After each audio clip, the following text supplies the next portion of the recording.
आपण बघताय 10च्या बातमी बीपी माझा. राष्ट्र सेवा दलाचे माजी अध्यक्ष पन्नालाल सुराणा यांचं काल निधन झालं. ते 93 वर्षांचे होते. त्यांच्या अंतिम इच्छेनुसार त्यांचं देहदान करण्यात आले. नळदुर्ग इथल्या घरी मंगळवारी रात्री जेवणानंतर त्यांना उलटीचा त्रास सुरू झाला होता.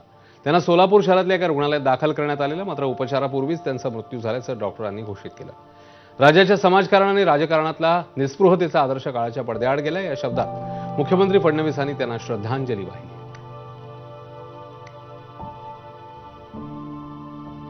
तर ज्येष्ठ समाजवादी विचारवंत पन्नालाल सुराणा यांचा परिचय करून घेऊया. 9 जुलै 1933ला त्यांचा बार्शीमध्ये जन्म झाला. धाराशिवच्या परांडा तालुक्यातील आसू हे त्यांचं मूळ गाव. बार्शीमध्ये शालेय शिक्षण घेत असतानाच राष्ट्र सेवा दलात ते दाखल झाले.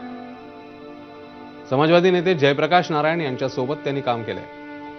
आणीबाणीच्या काळात त्यांना अटकही झालेली, ते भूमिगत झालेले. भूमिमुक्ती आंदोलनात 4 वेळा कारावास झाला. तर लातूरच्या भूकंपातल्या निराधार मुलांसाठी आपलं घर ही शाळा त्यांनी सुरू केली. तर समाज प्रबोधन संस्थेचे सचिव म्हणूनही त्यांनी काम केलं. समाजवादी पक्षाच्या राज्य शाखेचे ते सचिव होते.